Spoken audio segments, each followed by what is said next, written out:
What is up, everyone? I'm Jeff Lund. This is the Mediocre Alaskan podcast here with Adam Krick, the athletic director for Metlakatla. Entire school or just the high school? Entire school. Entire school. Okay, Yep. I wasn't sure if it was... Yep, middle and high school. Excellent. Well, thanks for taking some time out of your Saturday. You're heading up for an AD meeting in Juneau. Is that right, tomorrow? Yep, we're heading up tomorrow. So, yeah, going up. And we have 3 meetings a year and figure out some scheduling and the ferry situation and all that. We'll be on the table tomorrow. So how long have you been met? This is our 4th year up there. So taught there for 3 years and then moved into the athletic director spot this past year. And you came from? Came from Colorado, grew up in western Colorado, Newcastle, and then went to college in Fort Collins and stayed there for 10 years, taught there 5 years, and then we moved up here. Mm-hmm. So your job description now, are you still talking to people down south? Like, dude, you have no idea what we have to go through to schedule stuff and travel and everything, and now with the ferries out. So what are some of the biggest things that you've noticed with or have coped with or just kind of laughed at since you've been teaching and being an AD up here? I think the biggest thing is away games. And, you know, I coached in Colorado and I coached at the high school a couple years, basketball. And it's funny, away games down south is, you know, you go to the game and then you get on a bus and you go home and you sleep in your bed and get up and go to work. Yeah. And here you take a ferry and a potential plane and then another, maybe even a smaller plane just to play conference games. And so that's the biggest difference. And the funniest thing now is like, yeah, we have away games. It's like, oh, cool. Well, you'll go home tonight and you'll get to sleep in your bed. Yeah. In my sports lit class, we read an article from the Atlantic about the case against high school sports and some of the reasons that they said that, you know, if you do want to play a sport, just go to the school in the next town, you know, which that works in Kansas or in Texas or wherever that is, but up here it doesn't work. And so we talked about some of the skills that you learn when you're on the trips. You know, if you're getting housed out, you're staying at a school, you're staying at a church, you're staying, you know, at someone's house, you have to be respectful, you have to manage your money, you have to be on time, and all those things that are important skills for kids to learn. Yeah, it's really good for these small town kids to get that experience. Some of them never leave a net island unless they're traveling with an activity in the middle or high school. And so, you know, a lot of the desire to join those activities is because they get to go see Southeast Alaska, and, you know, sometimes Anchorage, the big city. And so they love it and we love it, and they do learn a lot of good travel skills. By high school, they just, you're like, all right, we're going, and they get in line and we go. It's easy. So some people, when they move up to Alaska, they get really excited about being in Alaska, and other people jump right in. It looks like you've really jumped into the hunting thing. Did you hunt before you came up here and have just really gotten after it, or was this kind of a new thing when you moved up? So I did. My dad and brother, I have an older brother and I have a twin sister too, but they hunted, and my dad was a big archery hunter and still is. And so I would go with them. I was never the hunter really until I got a little bit older. I was more into sports, you know, through my schooling, middle and high school. But I would go with them, and so I got into it. And then we bought a property in Nebraska, my parents did, and so we'd go whitetail hunting every fall, and that was kind of that. And then the last couple years before we moved up to Alaska, I got into archery elk hunting. Was never successful, but, you know, got into the elk, and there, you know, was close, a lot of close encounters, and that kind of got my desire of hunting started, you know, more as with my peers, with my friends, and not necessarily with my dad or brother. And then I was also really into fly fishing. Loved doing that. Would spend 25, 30 nights a year in the summer backpacking, fly fishing. And that's not really much of an option up here. So it's, you know, salt fishing and jigging and trolling, and then hunting season is, you know, 4 or 5 months long. And so that's your weekends. Yeah. And so it kind of just shifted to hunting. Yeah. It's hard to choose what's better, like when you choose states, but the nice thing about here is that you do have, wherever you choose to go, you have that solitude. So you don't have, you know, a couple spots have brook trout that are stocked, but, you know, you don't have a ton of rivers that have fish year round. You have steelhead, But yeah, you don't have those alpine lakes that you get down south. You can hike into and camp and catch grayling or whatever. Yeah, I do miss. That's the biggest thing I miss is that alpine, those high lakes, and you can get away on those. There's some awesome spots where it's off trail and you might see somebody maybe, and you get some good opportunity for some really nice trout and some sun, which is good. Miss the sun. Yeah. So you went to Afognak, and that was an archery hunt. It was a rifle hunt. Rifle hunt, okay. Yeah. Had you hunted that before? No, it's just one of those draw units, and I was like, well, it'd be sweet to get an elk, or try for an elk. And it's funny, my buddy, he used to live in Met. We put in for the same tag. We didn't buddy tag it for some reason, and last February it came out and opened up, the thing, and he worked in the middle school and I worked in high school, and I checked in. I was like, oh, dude. So I run down to the middle school and I was like, Merry Christmas, man. We're going to Afognak, and so we both drew it, luckily. And wow. So it's, 2 rifle tags. When you said, like Merry Christmas, you're really excited. Like, how did you know about Afognak? Because usually the things you hear about it are people from down south who do their pilgrimage up there. Someone draws it, and then just you see the clips of brown bears and of all those close encounters. And so, was it really excitement at first, and then bear territory, or when did it kind of? Yeah, I don't know. I tend to really like remote areas, pristine areas that not a lot of people go to, and that are in their most natural state. And I've always wanted to go to Kodiak, and so I kind of got to researching Afognak, and of course you see the videos. And Meat Eater had that big encounter with the big old brown bear, and so it just seemed like a really cool adventure. To me, that was the first thing, was more about the adventure and the experience. Mm-hmm. And then, the meat, there's a ton of meat on those guys. And so it was just a really, by chance, we put in, I didn't expect to draw it. It was the first time I put in for it. And we ended up drawing 2 tags. My girlfriend she's getting her PhD at University of Laramie in Wyoming. So she had any elk over the season or over the counter general season. Mm-hmm. So I went hunting with her, and it was the last 2 days of archery season. And we saw 2 cows, and at 30 yards, I'm thinking, oh my gosh. It wasn't even my tag. I didn't have anything, but I was just so excited for her. And this is a whole different program. Yeah. The alpine deer is awesome, and bear hunting is great. And but man, that elk thing is. I drew the Edelin elk like 4 or 5 years ago, but I had no idea what I was doing. Right. And the 2 buddies I went with knew even less, which is whoa. I grew up on Prince Rose Island, but it was mostly just fishing. I didn't do much hunting. So we flew in Alpine Lake, and you didn't see one. Didn't see one elk. It was like an awesome camping trip. Yeah. But so this summer was the first time that I was close range at elk, and I thought, dude, that's crazy. Yeah, and they're bigger than the Rocky Mountains. Yeah.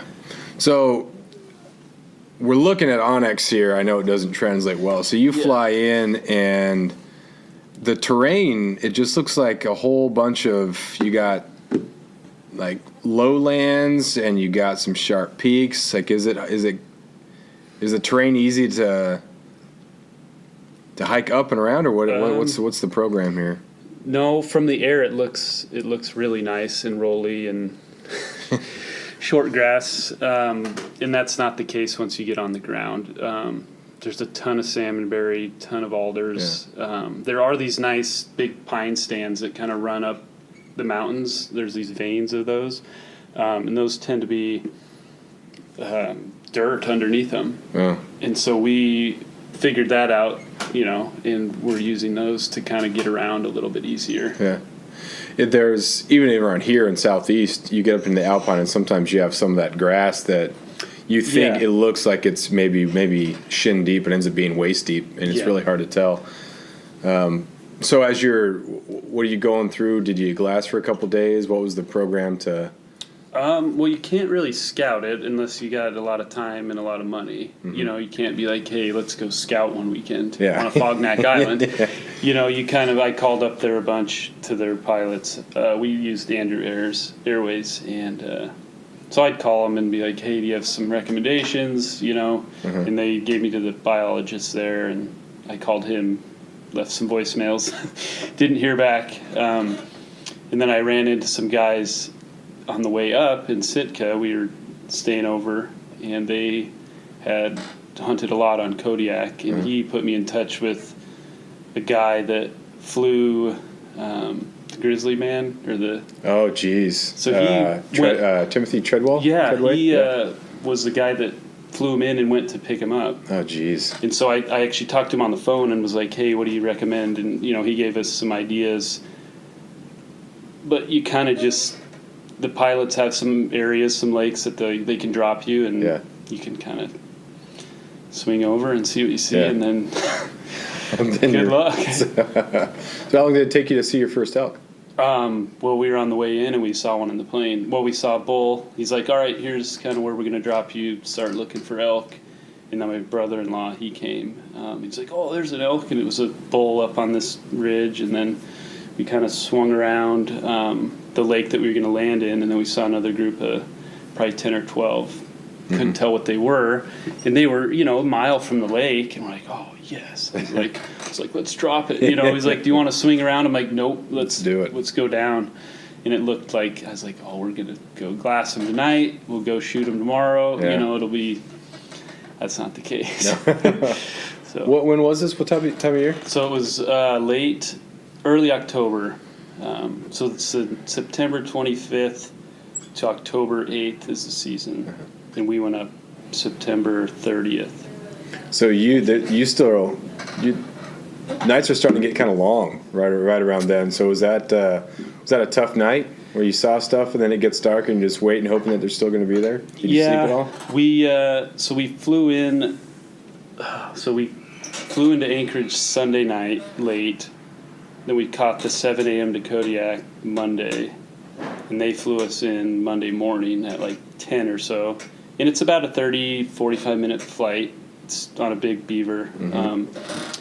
And so we were out of the plane by noon probably, and we were going to just set up our normal camp, and then we were going to go spike up on a ridge where we could hopefully glass on that group that we saw. And so we did that, went up, glass, realized that the brush is really tall and the angles are really tough unless they're across from you, directly across. And so we couldn't find them that first day, Monday night. And so we're like, crap, what do we do? And then it got super rainy, real windy. So we decided to kind of slow hunt our way back to our base camp and get a plan and kind of figure out, what are we going to do Tuesday? We were flying out Saturday. So we were short in general, I thought. But work schedules with people, it's just the best we could do. After years of fine print contracts and getting ripped off by big wireless providers, if we've learned anything, it's that there's always a catch. So when I first heard that Mint Mobile offers premium wireless starting at just $15 a month, I thought, what's the catch? But after talking to them and using their service, it all made sense. There isn't one. Mint Mobile's secret sauce is that they're the first company to sell wireless service online only. They cut out the cost of retail stores and pass those sweet savings directly to you. For anyone who hates their phone bill, Mint Mobile offers premium wireless for just $15 a month. I was hesitant about having to get a new phone and a new phone number, but with Mint, you can use your own phone with any Mint Mobile plan and keep your same phone and your same phone number along with all of your existing contacts. Mint Mobile gives you the best rate whether you're buying for one or for a family, and at Mint, families start at 2 lines. All plans come with unlimited talk and text plus high-speed data delivered on the nation's largest 5G network. Switch to Mint Mobile and get premium wireless service starting at just $15 a month. To get your new wireless plan for just $15 a month and to get the plan shipped to your door for free, go to mintmobile.com/waypoint. That is mintmobile.com/waypoint. Cut your wireless bill to $15 a month at mintmobile.com/waypoint. So, so we went back to base camp on Tuesday, got there, 5:30 or 6. And then we just said, well, let's go back up there the next day and see if we can glass, because there's another valley over. You can actually see. Let's see. We were right up. So yeah, see that? Yep, right in there. So yeah, so we Okay. were camped at this lake here, and then we went up and glassed down into here our first night. So pretty much the entire island looks like you got these peaks and then lower valleys and some looks pretty steep. Yeah. It is steep, but you see these veins of Yeah. timber. You can walk That's- that pretty good. You know, this is all super marshy, like muskeg around here. But yeah, so we went back up there. Let's see, Wednesday, we went back up there. And there's actually a logging road that kind of curls around this side here. And so we got on that, and you could kind of glass.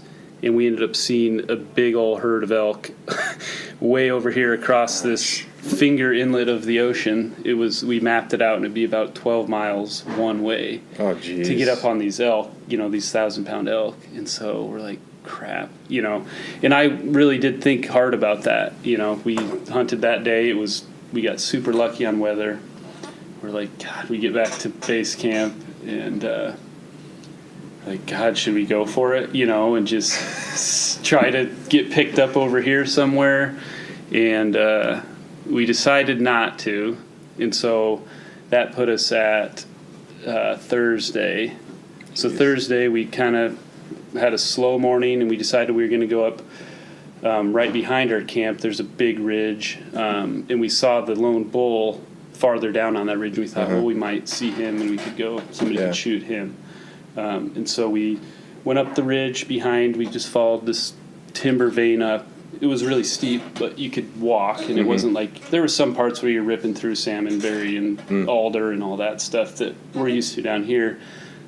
But we got up to the top, and then there's this steep ridge. Well, we set up base camp, and then we went up to we set up base camp, and then we looked kind of back down across where we were the other day, and we saw a group of 8. And we're like, oh, shit. We're like, gosh, dang it. And then we're like, it was like, 2 o'clock. We're like, God, we could probably make it down there. And we're, 20 minutes from the top. We're like, all right, let's just go peek over the edge here and see before we break camp and go back. So we go up top. I go down one bowl and look down in this one bowl, and then my buddy with the other tag, he goes up and looks over this other one. And I have, one of my best friends and then my brother-in-law with me. So there's 4 of us up there, and my dad and my other buddy's dad are down at base camp.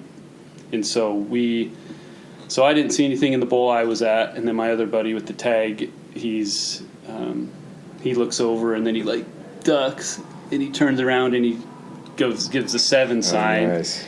And so we're like, oh crap, so we kind of run up there, and we're on this kind of rock finger ledge that looks down to this bowl. It's about 700 feet down is what it is on the map. And so we see one bull down there, and then we see like 5 cows. I'm like, all right. In that camp, the first day, we flipped a piece of bark to see who gets to shoot first. We didn't have a coin, and it's like, how do you always decide who shoots first when there's 2 tags? Yeah. Everyone talks about that, and I'm like, oh, crap.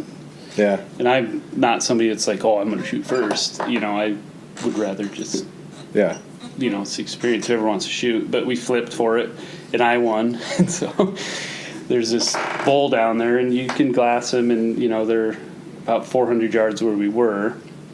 And we're like, all right, well, I guess I can shoot that one. And then, we're sitting there figuring out what we want to do. And then another bull walks out. I'm like, oh, yes. I felt relieved because then Marcus could shoot his bull, or shoot at one at least. And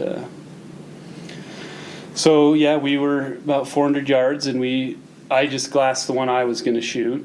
And then I just looked at his with the naked eye, and, it's like, oh, yeah, they're comparable, and 2 nice bulls, whatever. I could tell mine was a little bigger, but it wasn't. it's yeah, it's like, whatever, man, I can shoot whatever. And so we kind of get down where we're like 275 yards, but it's really steep, which we didn't really take into consideration. And I haven't done a lot of long distance shooting, really. I mean, around here it's Yeah, you don't have to take long shoot. Yeah. Under 100 easily. Yeah. Around. You can if you want. There are some people who snipe from a long way away in the alpine, but like it's kind of fun to get closer, and then you also want to get closer. Right, yeah, I don't feel super confident past, 150 yards, honestly. I'd rather be closer. And so these were longer. And so we were going to 1, 2, 3 shoot. which people have advised against, but we went for it. And first shot, both of us miss. Nice. We're like, oh, excellent. God, and they had no idea. The elk just stood there, kind of like looked, and I was like, did we hit anything? And then second shot, I think we both hit. But I hit mine pretty far back. Mm-hmm. So he was hurt, but I couldn't tell where I hit. Yeah. Because he was limping. I was like, oh, he might go down. And then Marcus shot his a third time, made a really good shot, dropped his. And I hit mine again, but it hit like his front leg or something. And so we're like, crap. I thought he was going down, and we're like watching him, and he's just kind of walking, but it looks like he's wobbly. So I'm just waiting, and then I was like, crap. And so we put another one in him, and then he dropped, and then he was still kind of going, dragging himself a little bit. And so then I shot him one more time in the neck. And so it was crazy. I don't know if the 1, 2, 3 is the best way to go. But yeah, you have all these things planned out beforehand. Like I even tried, a buddy of mine came down from Fairbanks, and we were doing deer, and I said, hey man, because he'd never gotten a blacktail before, shot caribou and all that, and the interior stuff. So I said, all right, today is your day, man, first deer is yours, right? So just no matter what, first deer is yours. That way there's no worrying about anything.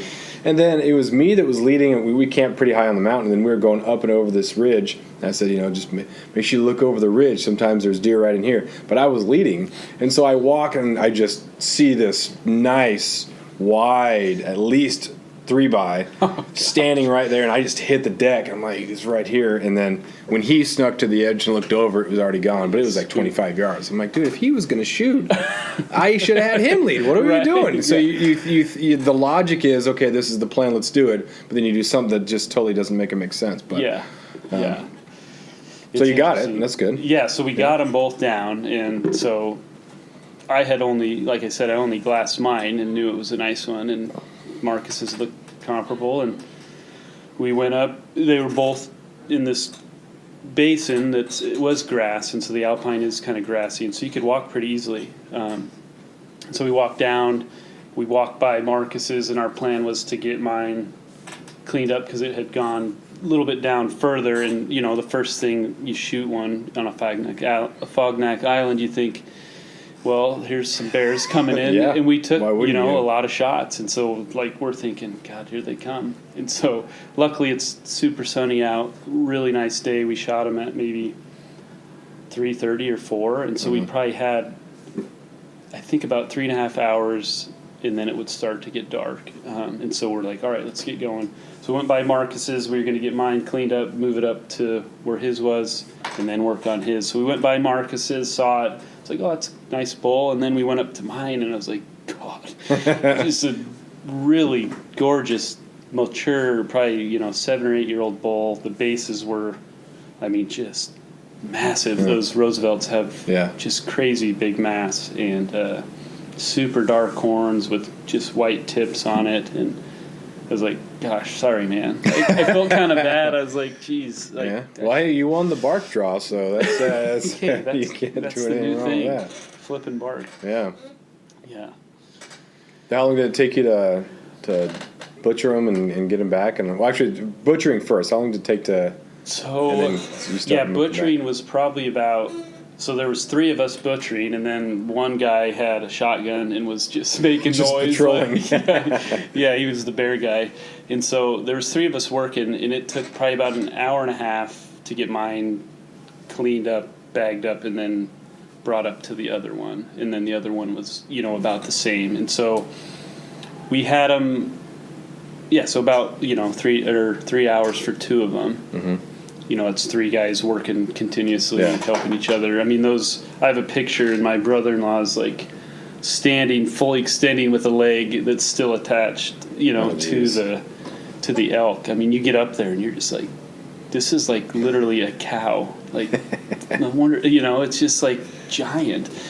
And they say they're, over 1,000 pounds, those bulls. And you don't realize it until you get up and you're standing. We have a picture of Marcus. He's 6'6", and he's laying by mine, and he looks tiny. It's like, holy cow.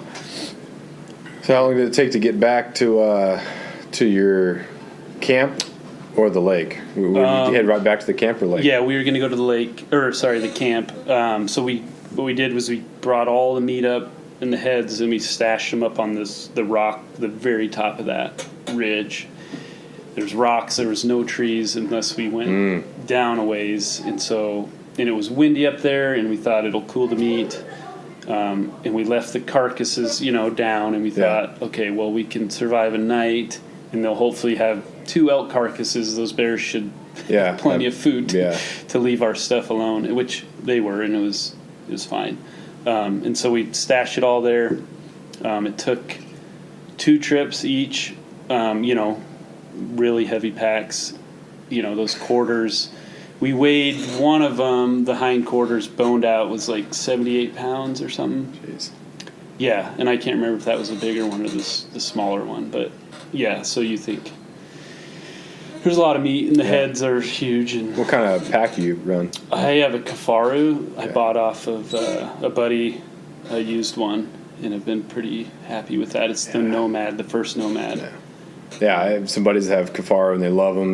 I have a Stone Glacier. Okay. And once you get up past your Cabela's frame pack, which it packed out some deer, man. That thing was nice. It's better than one of those where just the meat sits in the bottom. Yep. So when you get to that level, man, some people they go overboard about Kafaru's better, Stone Glacier too, whatever, man. Yeah. Like, at that level, who cares, man? You're just getting a little too picky. Yeah, and I bought it used, so it was a really good deal. And it did really well. It's done well on some, caribou and some deer and that elk, and I've enjoyed it. Yeah, and if you're not in shape, it doesn't matter what type of pack you have. Yeah, exactly. It's going to suck either way. Yeah.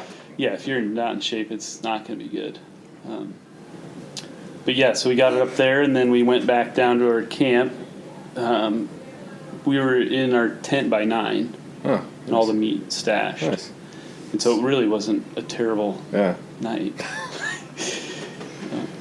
It's good. Mm-hmm. So, did you sleep at all that night? Like, which one was the worst, the anticipation the night before the hunt, or after it's done, you're thinking about bears, you're still excited? Which one was the worst night of sleep? I thought, because I was really tired and I was like mentally pretty drained after we got them, and I was like, oh, I'm going to sleep so good. And that was the worst sleep. I think I probably slept, 2 or 3 hours on and off, and I was like, God, I was like so excited to sleep. Because we'd already got him, and I wasn't anxious about not seeing one or, wasting all this time and money, and, and that's not what it's about, but that's in your mind. Yeah, it's part of it, yeah. You're like, God, I took a week off of work, and I'm spending this, and luckily you have miles or whatever. Yeah. You could fly. One of the benefits of travel for athletics, right? Yeah, exactly. Yeah, because I bought my dad's and brother-in-law's tickets, or used miles all the way up, and so that was great. But that is on your mind of how much are you putting into this hunt, and you spell it out per pound. It's probably not the best deal. No, you can do some of that. And you can but you just have to do stuff like that. Yeah, you have to. If you don't, then why do you live in Alaska? And that's when I moved back in 2013. It was full bore with the hunting and thinking about going up north to do something. My buddy that came down from Fairbanks, he wants to get me up there for a caribou hunt, but we got mountain goats around here. Yeah. There's just a lot of cool stuff to do, and I don't want to have that regret of dude, you live in Alaska, man. Right. It's so much cheaper. You try to get an elk tag down south, and the out-of-state's so expensive. Oh, yeah. Yeah, you're looking at almost $600 in Colorado for out-of-state. Yeah. I think I would feel a little bit more stressed out eating a tag down south than here. I think I would, too. Because even though you probably spend more money traveling to get to that spot than you would the difference in the tag. Like, you would flew up to Anchorage, use miles, but then you got to Kodiak and then flew out there. Mm-hmm. Getting down south not as expensive than the tag, but then you just feel this is your out-of-state chance, or you used points or whatever it is, and it just here it's it's going to be a great trip. My Ireland trip was a great camping trip. Yeah. It was an expensive camping trip, but that was the perm fund check to get there. $900 one way for the three of us, but yeah, you got to do that stuff. You do, and that's why you do it. That's why that's what it's about. Yeah. Experiences. So how'd you package the meat to get it back? That was fun.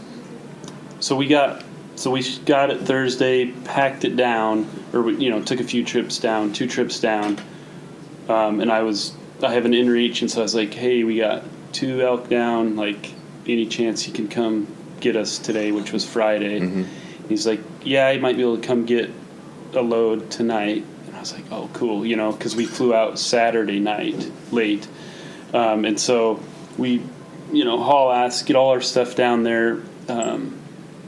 We're ready. We have it all bagged up, ready to get picked up. And then he sends me a text, and it's, hey, too windy. Perfect. And it was getting windy. And so we hung all the stuff in the trees. And he's like, I'll be back first thing in the morning Saturday. And so we loaded up. We had 2 trips.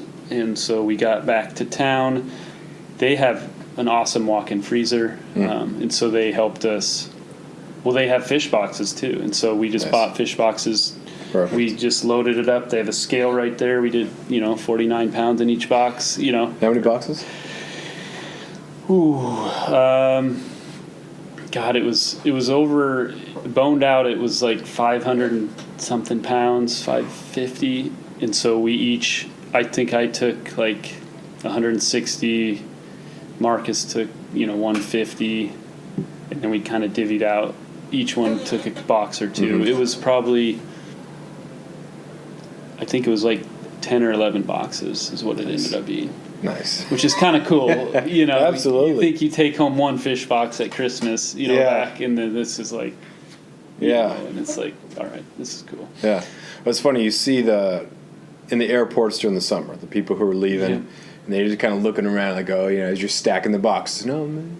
Yeah. I got 6 fish boxes and you got 5. Or I got 2 and you got 1. Or, if you have one of the 25-pound boxes, like, who are you, man? Yeah, it's like, what, is that a snack? JV, who'd you go with, right? Yeah. Exactly. Yeah, so I'm sure stacking that stuff, but different time of year. So everyone knows, like, this guy's got something big. Yeah, it was pretty funny. Yeah, that was cool, getting all that. And they had it all set up, and they, wrapped the heads. And you can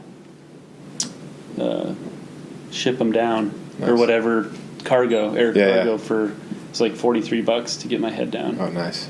Yeah, which was great. Yeah. Easy. It took a little longer, but they had all this stuff. You got the work done. Right. Yeah, you can wait. We had the meat at home. That's all that mattered. So once you got it home, how long did it take to process that, and how much did you?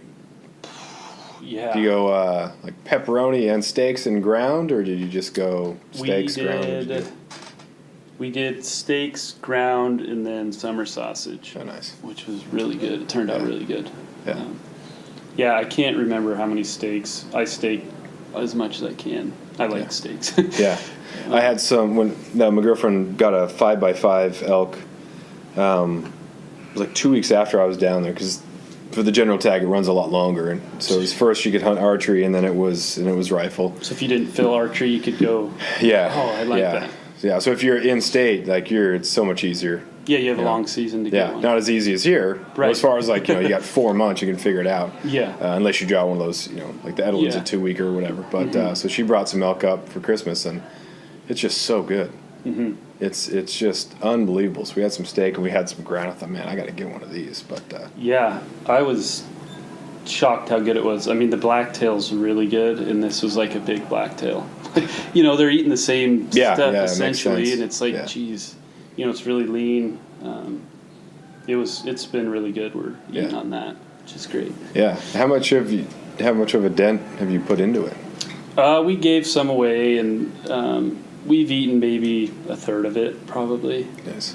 When was the last time you bought meat? Like, did you get pork at the store just for like a change it up, or get like a chicken just because? Yeah, my wife bought some chicken last weekend, and that was like we haven't had chicken in so long. Yeah, because we have a bunch of salmon and halibut. And then, we haven't bought red meat in a long time. Yeah. Yeah. it's nice. That was the goal. I was like, I don't want to buy red meat this year, with that tag. And then my buddy drew the tote sheep tag, and I could get a registration caribou. And so we did that in August, and we didn't get a sheep, but the last night I got a caribou, and so we had some of that. And so that was the goal going in, and then, a few deer, and makes it kind of nice. Nice. Last year I got deer on the opener, and then I started going with the archery, and then the season just kind of slipped away, and like everything started to go wrong, and so I ended up with that one deer, and I was going to have blacktail as long as I could. And so all of August I was eating it, and September I was eating it. So by the time September rolled around, I was about done with my first deer. And I didn't get another one. And so it was just this last season you didn't? Last year, so 18. Oh, 18. Yeah, okay. and this last year I was like, hey man, you got to get 2 in the freezer, then you can start messing around. Yeah. So then ended up with 3, which is nice. But did you get one with your bow? I did not. Yeah. I had the craziest. You always have that one day where you just see deer everywhere during the rut.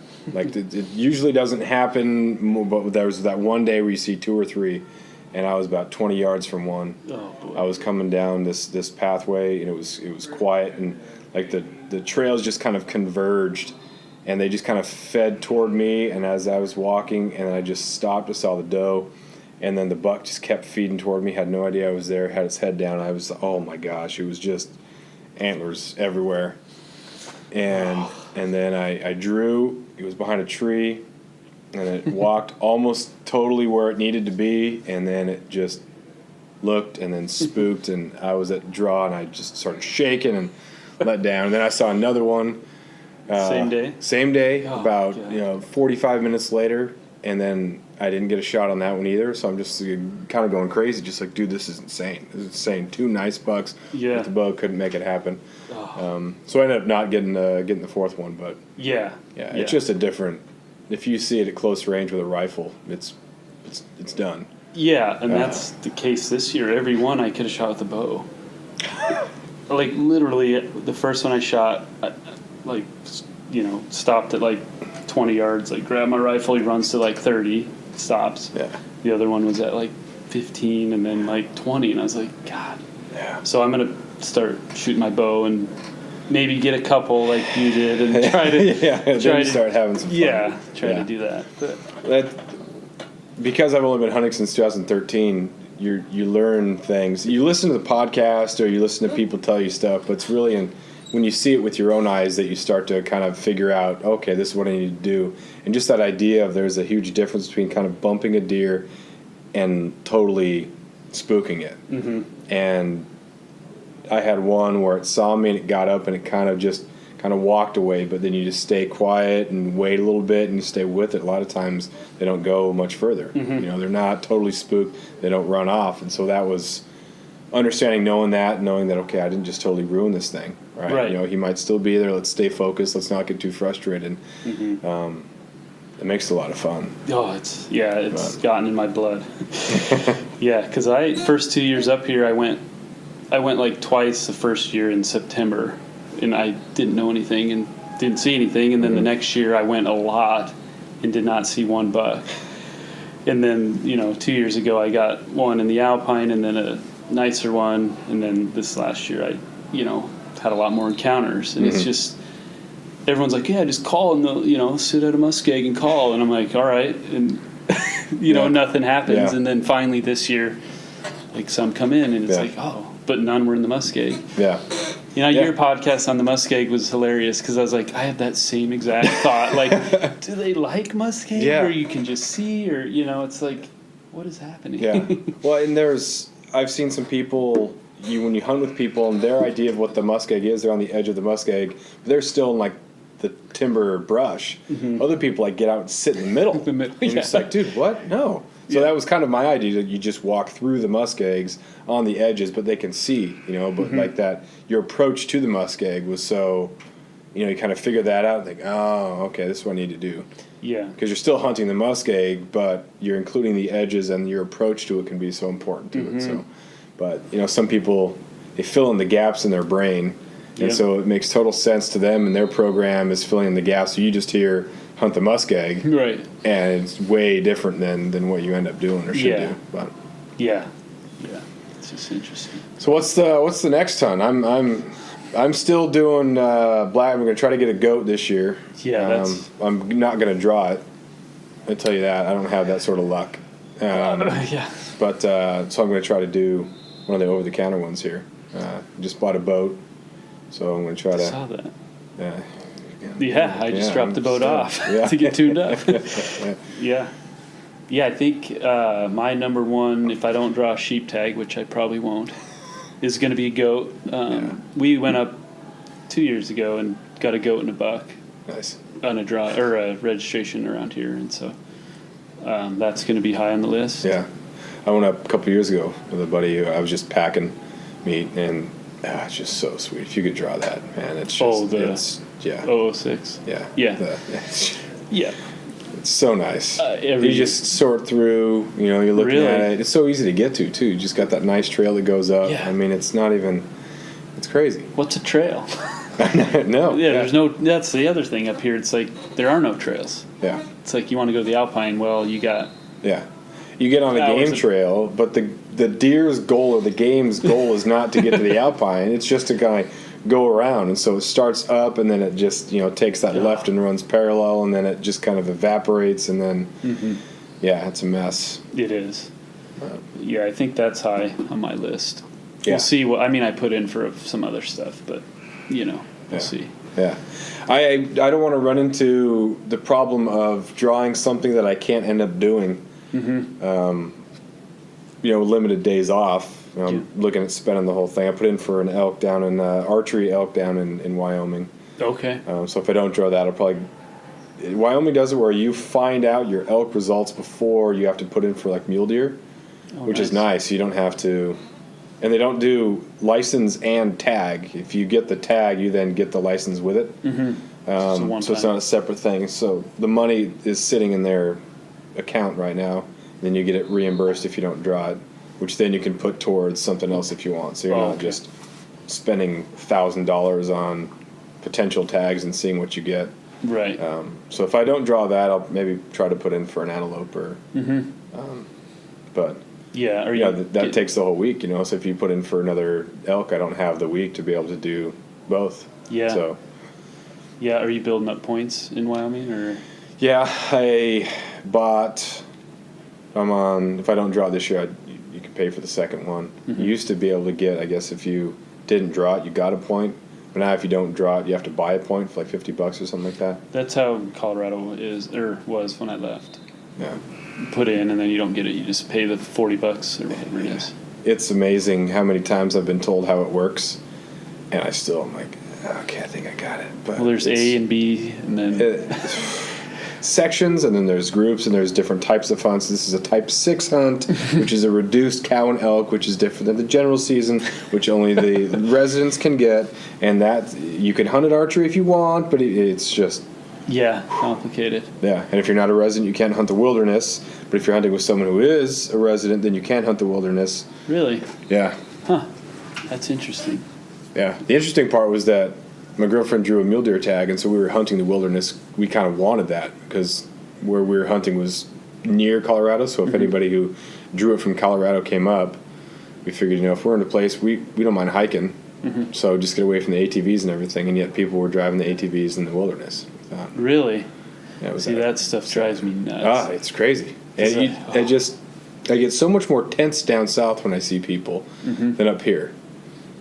Up here, I don't know. You still get a little bit of a okay, but down you're just like, dude, what are you doing, man? Well, yeah, it's wilderness. It's designated wilderness. Yeah. No mechanized. You can't even bring a wheel in there. Yeah, and It pisses me off. I was the same way. Because I for a while had a goal to camp a night in every wilderness in Colorado. Oh, nice. And I'll probably do that at some point, but that was like I target those areas. Yeah. And it's just so awesome. Yeah. And then you see I hike 10 miles into a lake, and then it's like 9 o'clock, gorgeous out, first star comes out, and I hear this zzz, and it's a drone, and I was like, God, I should have packed a shotgun. gosh, It's just like, man, you ruined it. You ruined it. That's another one. we were at we did a big loop. So we started off in Laramie, went all the way to the Sawtooth, did a 10-mile or 20-mile hike in the Sawtooth, Oh, cool. and then drove down to Zion National Park, Yep, it's a park. and then over to Mesa Verde. Mm-hmm. And as we were getting our campsite at Mesa Verde, we made reservations there, and we were just going to the front desk, whatever. And there were two people that were complaining about the fact that they couldn't keep their generator on their fifth wheel past like 9 o'clock. We have a refrigerator and stuff's like it's gonna. And then that the Wi-Fi signal wasn't strong enough. And I Wow. thought, oh my gosh, what is Where going are on we? here? This is so bad. That is bad. They just talk about missing the point. Yep. And there are times that you get a little bit. I get frustrated, or I kind of have to take a breath and say, hey, right, let's just calm down a little bit here. Let's not miss the point. Mm-hmm. But yeah, man, I can't imagine if that was your idea of outdoorsing. It just seems so straight. Like, can you get any enjoyment out of it? Like, what are you doing? Yeah. What are you doing? You shouldn't be out here. No. So what's the outdoors type stuff like on that island? Last time I was there, it was junior year for cross country. Okay. That was probably 97 or so. 98. Yeah. Well, there are deer and wolf, and like 5 black bears. Apparently, I did see a black bear last spring. The deer population's pretty low, and then the wolf population is getting lower this year. There's been a lot trapped actually. So I haven't harvested a deer off of that island, or I've trapped some beaver and mink, and I have some wolf traps out right now. Yeah. But got some on my camera. That's it. Nice.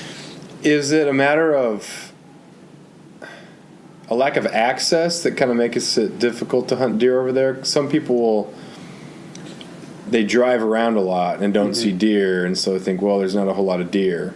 And then other people, they hike in the alpine and they're getting after it, and so they know there's not a lot of deer because they're putting in the work and they're really getting a good idea of what the population is versus someone who's just staying in the truck. So is it an access thing or is it a both thing? I would probably say both. I get out and hike quite a bit. I have some friends that do, and we don't see a lot. I mean, I saw a doe last year, one doe.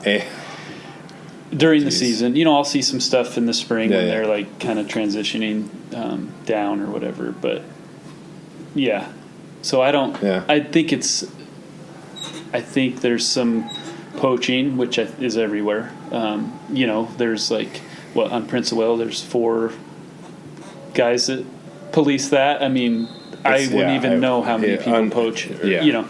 So I think there's a little bit of that. I think there is only a few roads. But I do think it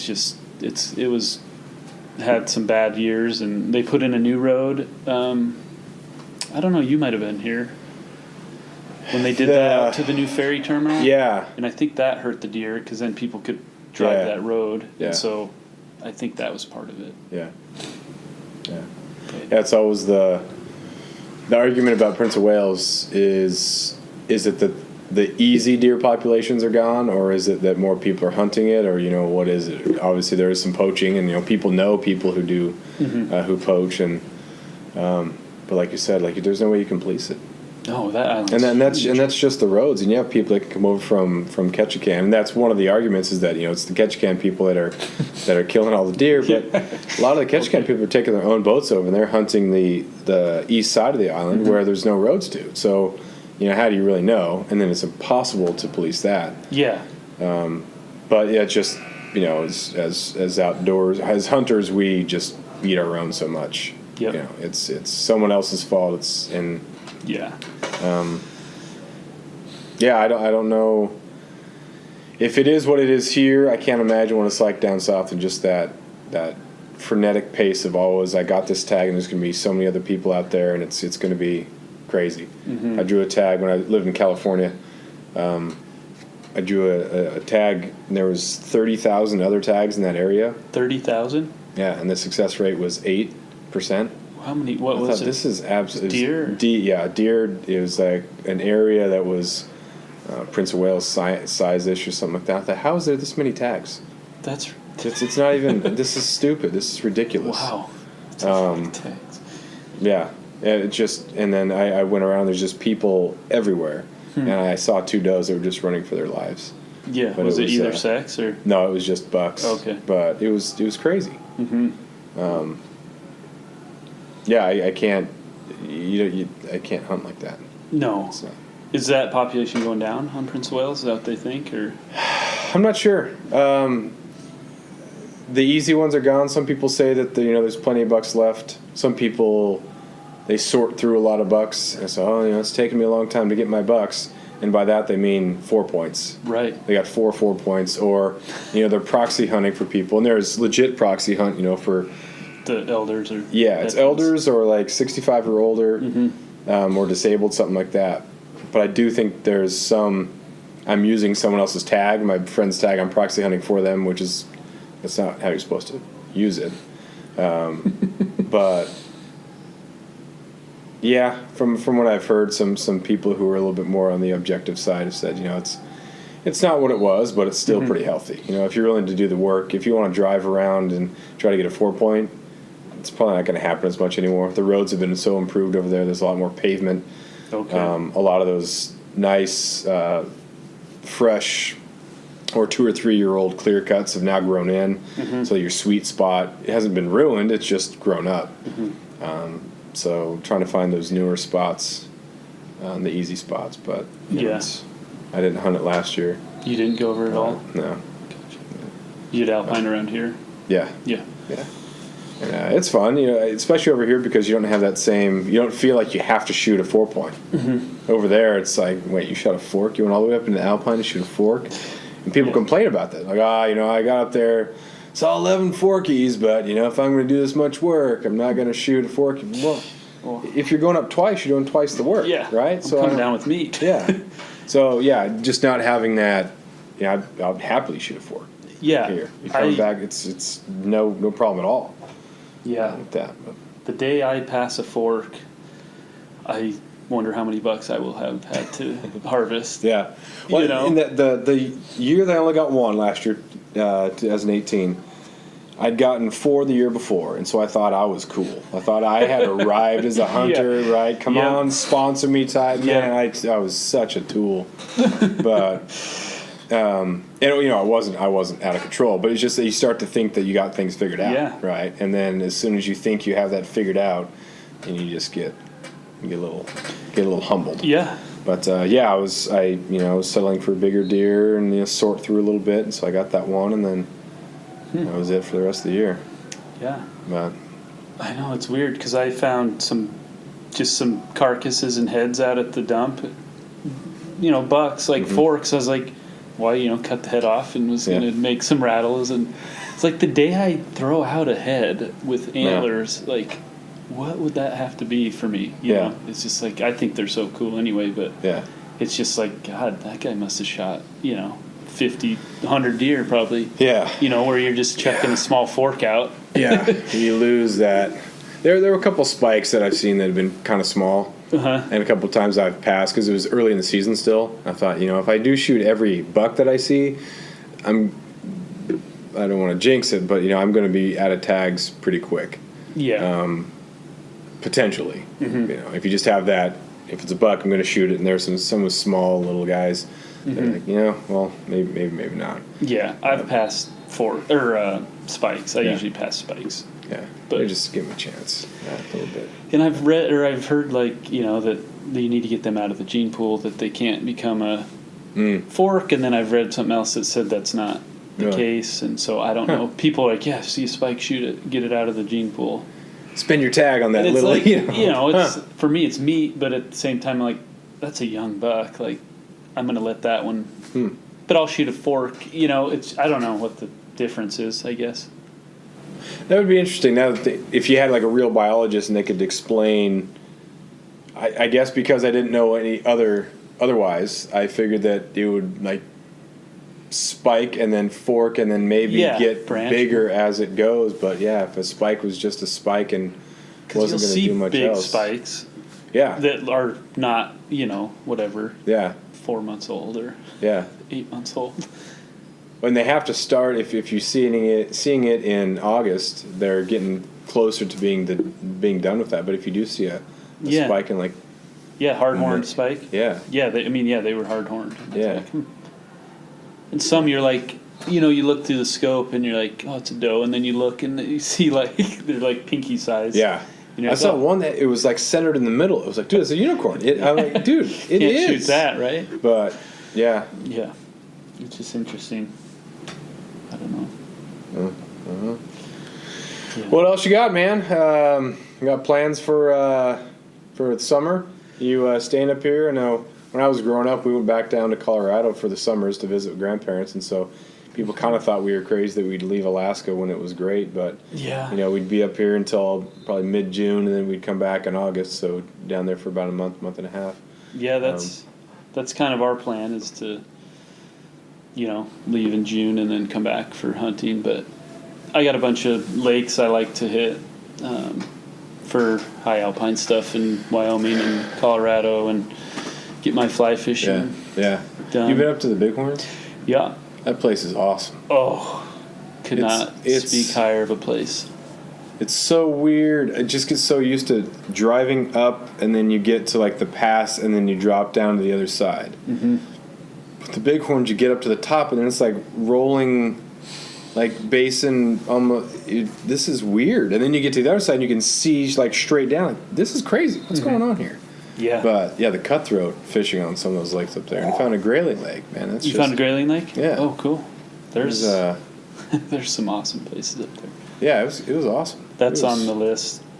There's 2 spots that you could do in probably 8 days, a few days each. Yeah. There's some really, really nice cutthroat goldens. Yeah. Yeah. I got a golden outside of actually it was in Yosemite. Did you really? California, which is cool. It was one of those fishing with a one weight, and you're just face down on this piece of granite, and you're just peeking over the side. And you're just trusting it's there, and you're casting from your belly, and you get one shot. It's like as soon as it hits, if it drags, it's over, and that they will just dab right on the surface. Boom! It hits it, and then you set, and you're scrambling to get over, and the thing was about 6 inches long, but it was one of those native goldens from that was cool. Yeah, that strand is that's in the Sierras kind of. Yeah. Yeah, that's where it all started, I guess. Yeah. But yeah, they're starting to get some big ones out of there. Yeah. On that side, they used to all be 10, 12, and now they're like, Wyoming. I've caught them in the Wind Rivers and the Bighorns, and they say that everyone says the Wind Rivers has some really big ones, and then there's some places in Montana that are out of the hat, like Lightning Lake has some bombers, state records out of there. Huh. Cave Lake, I don't know if you heard of that. It's in a different place in Montana, but I'll have to recommend some books to you. But yeah, there's some big fish around. Seeing those big fish come out of those crystal lakes, you see them so much sooner. It's like, oh my gosh, here we go. And I was fishing on the White River in Arkansas. My brother and I were driving his rigs from North Carolina over, and he was being deployed out of there. So he drove one, I drove the other, and we stopped in Arkansas to fish. And you just plop down this big old huge hopper. And the guy was like, dude, the bigger the plop, you don't have to present it, man. It's a hopper that's landing on the water. So just splash it down there. So you just splash it down on there, and then you just see this big old mouth come out of the water. And it's just so slow and purposeful that each time I just pulled it right out of the mouth. And he's like, dude, no, patience. So he rode us back up there, and the same thing, splash it down, big old mouth, and I panic, and I set on nothing, and I didn't get. They have 26-inch browns in there. I'm just like, dude. So I never got one. But then you got those clear lakes, man, where you see it start to come up, and you see the mouth, and oh man, it's so hard to just take a deep breath, and it's something else. Yeah, I miss a really nice golden doing that, because you're up on the rocks, and you just and it just comes up, and you're just like in it, and they just kind of go and kills you. Yeah, they're cool. Yeah. Do you fish the Miracle Mile? No, I've avoided that place. Oh, because of the traffic, because of the fame. Yeah. And there's stuff. There's other places near Basalt. Have you heard of the Toilet Bowl? out of Rudai Reservoir. The Frying pan. Yeah. So you can get monster trout out of there, but there's like 50 people. Yeah, that was insane. It's just I was man. so excited to fish that because, it's been written about. Oh yeah, right? I mean people pull out. 10-pounder is like, oh cool, you got a 10-pounder. We saw a couple of those, but I thought, well, now what am I going to do? Yeah, how does this happen? I couldn't get out and cross the river and cast. Where's my angle? How am I going to do this? And it was like they knew. Oh yeah, it's like you're going to be able to see me from there, but there's nothing. And we were catching 10 to 12 inches, a couple 13, 14, but we weren't catching that really nice one. And then I got snagged up, and then got free, and I brought someone else's rig up. We weren't in town when the fly shops were open. We got there in the evening, and we stayed at our place, and in the morning we were out fishing. So we never got to the fly shop to get kind of that inside to see what they're advice. Yeah, and so when I pulled up that rig, I thought, whoa, what is this? The bottom thing looked like a piece of glitter. Yep. And that was about it. Micey shrimp. Yeah, and it was just, that's it. I'm using a size 18 zebra midge, which is monstrous compared to some of the stuff they're using on there. But we ended up getting a couple nice cutthroats and rainbows that were in the more 16 to 18 range. Yeah. But there's just those rivers that have more stuff that's possible. But yeah, there's people everywhere. You feel like you got to choose that spot. You got to race out there. And not knowing the river, you say, well, let's try this pull-out and then hope it's okay. Yeah. But it was fun. Did you fish the Miracle Mile? Yeah. Did you guys do all right there? Yeah, the water was. If you've never fished a river before, you don't really know if it's over its banks. It's just I'm gonna have to figure out a way to make it happen. So it was a little bit high. It was just over the bank a little bit, so you could kind of stand on the bank, and we just nymphed. But caught some real nice fish. But that's what it's known for. Yeah. So there's definitely some fish that were bigger out there. We caught a couple that had some hook damage. Which we started thinking this is a pretty small area and there's a lot of people fishing it. God, yeah, there's a ton of people. We hear a lot of people recreating there too, 4-wheelers and dirt bikes and just a whole bunch of stuff around there. So it was nice that they weren't fishing, but still it's not that hanging out by the river. But yeah, we fished the Blue River, which was cool. Silverthorn. Yeah, and then. Fished the Gunnison down in the Black Canyon. Yeah, what trail did you go down? Sweet. We drove down some road and camped at the bottom. Okay. I'm not really sure. Did you drop in on it, or south? It was from the south part. Drove down in it. So it was like you were headed to Gunnison out of Montrose. Is that? Yeah. We took that left. We're on the south part of that. Drove down into it and then camped right there, and that was cool. But then it gets pretty. You're pretty limited. You can't just kind of walk down it. You have some gaps. Yeah. Black Canyon's really cool. Oh, it's beautiful. I mean, but we hiked down one trail. It's like a mile, but it's 2,000 feet drop. Yeah. So you look down, you're like, oh yeah, we're going there, and then you're like, oh, that shouldn't take too long, and then. Yeah, we drove, which was nice, but we smelled some brakes from other people on the way down. Yeah. But yeah, that was. Some of those rivers, man, it's so cool to fish those. And yeah, and they're year round. Yeah. That's what's nice. Yeah. I mean, you guys got Steelhead here, though. Yeah. And I want to get over here. I've been up to Yakutat last year was the first time. Oh, man. First time I caught a Steelhead. Yeah. I felt bad, going to the Sea-Tuck for the first time fishing Steelhead. Yeah. People probably think, I don't know, I felt like I needed to, put my time in and earn. Well, yeah, earn that I'm feeling like bit. a bad Alaskan. Have you been up there? No, I haven't. Oh God, I haven't been to a Afognak. I haven't got a caribou. All these things. You're like, oh, done it. Well, that was done it, this year has been I don't know. It's been really it's been the year? great year. Yeah. Outdoors. And Steelhead, black bear. Just a lot of first time things. Yeah. But yeah, you have Steelhead here though. You can drive and. Yeah, and there's some ones accessible by boat.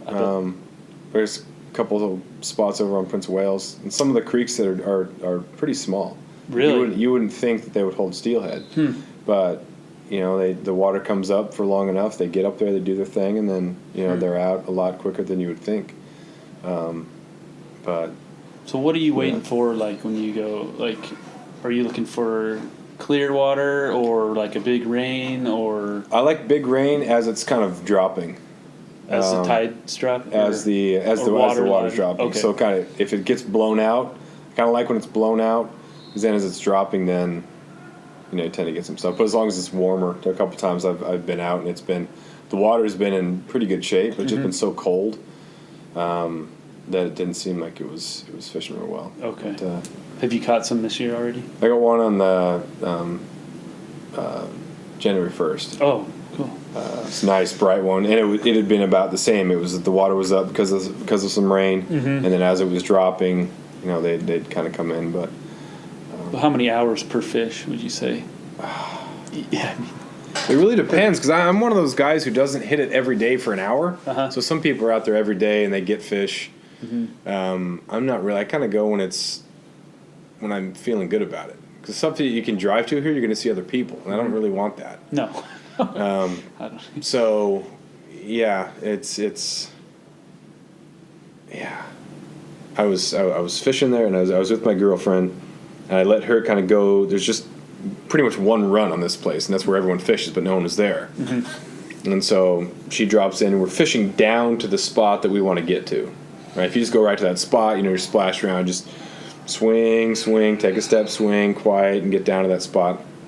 So I was behind her, and I hooked up with a fish, land it, and then we just get back out there, and I drop my rod. We put her in the spot so she was going to swing right down, right where I caught the fish, if there's anything else was there. That dude comes in and just splashes right out and starts casting right to where we're swinging. When you're fly fishing, you're not fishing right out in front of you, right? And so people who don't, and he was fly fishing too. It's like, well, you're catching on the swing, which means that we're catching on the swing, which means if you stand right where we're swinging, and that. Oh man. So it's frustrating. Yeah, so she got one cast before that guy dropped in, and we'd been there for maybe 15 minutes, and it was just, oh man, it had the makings of one of those mornings where you're there for an hour and you get 2 or 3 fish. It's like, dude, that was a great day. Yeah. But it got ruined by a guy. Yeah. So I don't know. I think I kind of expect to get one if I go out. Yeah. And it's usually a couple hours. Okay. Some days you have those 6-7 fish days, and you're just like, oh, it's good. That's a great day. Yeah. I imagine. Yeah. I mean, yeah. I thought it was just I'm an expert type, but I have some buddies. A guy that I went with, he catch 3 in a hole, and we'd move. I was like, this guy's next level. wow. And it was like, oh, there's got to be one more, and then sure enough, he'd hook up. I was like, dude. But just when you know a river that well, and you know the time, and take diligent notes, and he's he just so much more dialed into all those details. Is that McLaren, yeah. You went with him? Oh, no wonder. I read his book. Yeah, and it's just, gosh. And there are guys like that, and they don't, he doesn't really advertise it. He's not a guy who's posting stuff on Facebook or anything like that, but word just gets around, and you're just like, man, this guy's, well, yeah. this guy's legit. I was just emailing with him, when I first moved up here, and it's like, yeah, check out my book, and I read it in a couple days, and yeah. Well, you're going through the numbers. He asked me to take a look at it, so I'm reading through them like, dude, had I not fished with you, I'd be like, what are these numbers, man? Well, what are you talking about? But yeah, seeing him fish, it's unreal. Because part of it, you're like, man, is this guy serious? He just counts hooks, or if you hook them, and that makes total sense to me. And it's like, God, he hits a lot of steelhead. Yeah.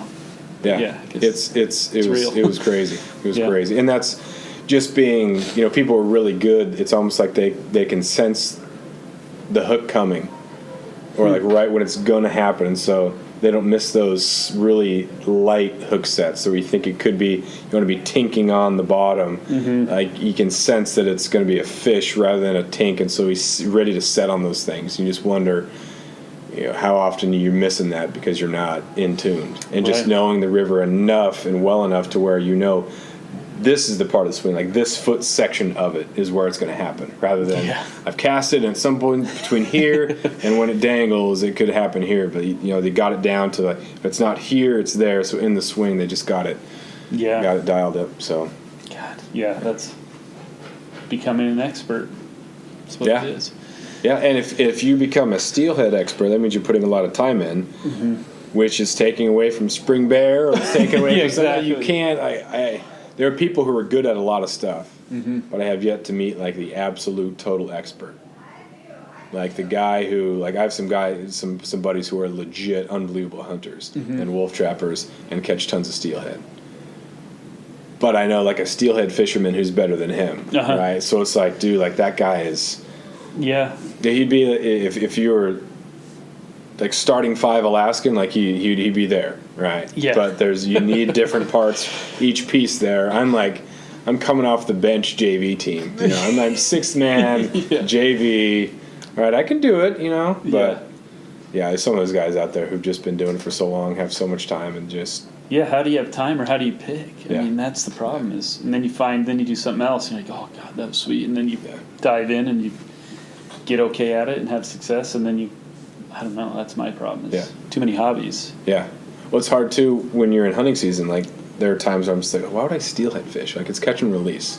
No, you got a buck, you know, and you got the backstrap in your hands. Like, this is why I do this. And in that moment, if you were to say, what's better, this or steelhead fishing? Like, well, not even close, right? Right. And then when the hunting season's over and then you're steelhead fishing, like, dude, this is what it's about. Not that you would do this over deer hunting, but it just switches and the brain's like, oh, this is really cool too. Yeah. Yeah, it's funny how that works. Because I thought there's nothing better than fly fishing. Nothing. And then I went archery elk, and you hear them bugle, and then you're like, why would I ever not do that? You know, and then you do something else, and then you go to the hunting deer around here, and you have those big timbers, and it's, you know, the old growth, and it's bright green on the ground, and you can see, and it's just like, oh, why would you do anything else? Yeah. And then this year something else will happen, and I'll be like, why would I do anything else? Yeah. That goat was it's August. It was late August. I think it was maybe Labor Day weekend. But it's still long days, still warm, still beautiful, and you're up top and you think there's nothing like this. We're goat hunting. This is the best ever. But then you also have those with deer too. Just this is the best ever. But, Did you guys get a Billy? yeah, he got a pretty nice one. Was it old or how? I guess. It was my first time ever on a goat hunt, and I was just there to kind of write about it. So it was the guy that drew the tag, and he brought his buddy, and then I was just there to kind of pack meat and just, hey, can I go around for a ride? You know, you can. Yeah.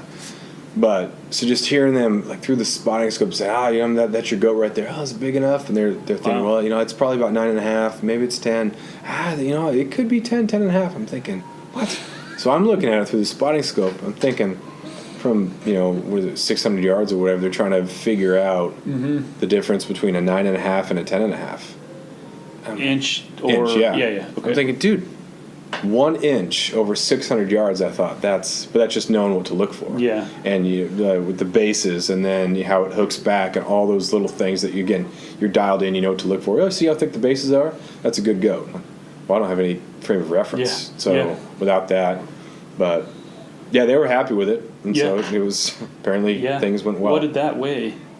I mean, I've heard they can get 300 pounds. It was big. When we took a picture, the three of us were behind it, and it covered. You know, we didn't do the reach way out, a quarter mile behind. Yeah, exactly. Oh gosh, I said there's some of those are so bad. The fishing ones are bad too. Oh, the fishing ones, it's kind of funny because at least you know that people are holding it out. Like you can see the fingers, like okay, he's holding it out, it looks bigger.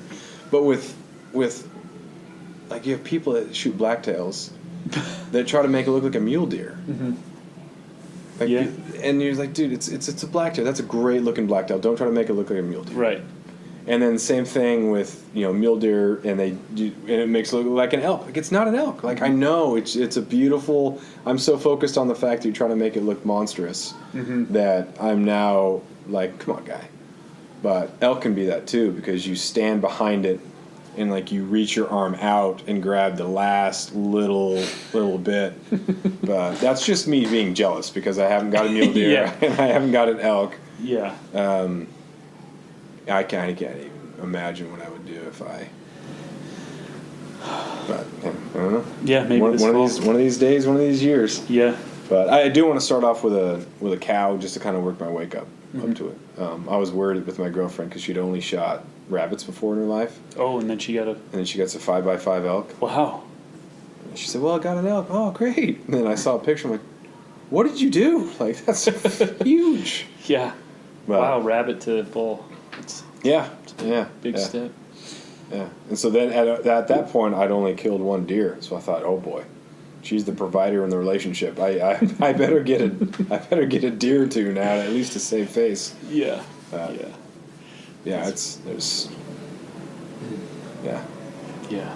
It makes it that much more sad that there are kids around here who don't have like adults to take them with.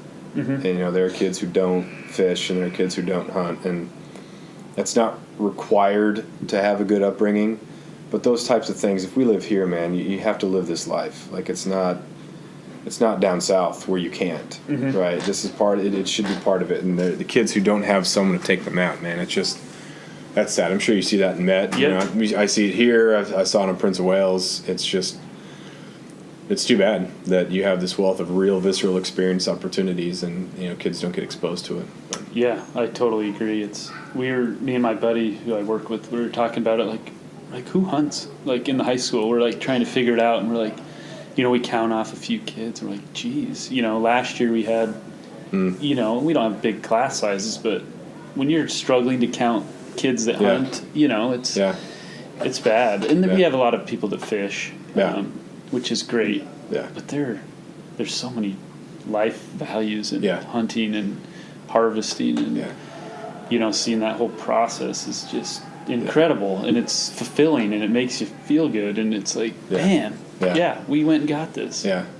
I had a student who knew that I was hunting every weekend, and so was he, and he got just an absolute masher buck. And I had him in class, and he didn't say anything about it. And so someone will say, hey, did Braden show you his buck? I'm like, no, he didn't show me his buck. And I was like, dude, why didn't you show me your buck? He said, well, I felt bad because you didn't get anything. I was like, dude, that's a very kind thing. Yeah. Like, you were worried about my feelings. I had him come in and say, hey, Mr. Lund, you didn't get anything. Look at this thing. He was like, respect for the teacher, whatever that was, or feeling sorry for the teacher. But I was like, good for that kid. But yeah, there's, it's cool. You get excited for that stuff. And then, any closing thoughts, man? We're about an hour 15 here. No, I'm just looking forward to the draw results. It's just sad when you think season's over, and then the next thing is, draw results. Yeah. Then it's August 1st or whatever. Yeah. No. Yeah, hopefully. What you put in for local goat? Yep, local goat. I put in for raspberry elk. I don't know why. We'll see. A moose hunt up there, toque sheep, muskox on Nunivak, and bison. Yeah. My buddy drew the muskox. Really? He'll go in March, Nice. Yeah. Put in for a lot, but... Yeah. Well, it's only $6, man. Yeah. Mine as well. But yeah, the reason I don't is just the time off. Yeah. And I'm going to be, even if I don't draw that elk, I'll probably head down there either for... I think I could probably draw one of those antelope for nothing, or at least go down with the girlfriend and just watch her. Yeah. No pressure on me. No pressure. So, all right, man. Thanks for being on here. Appreciate it. Appreciate it.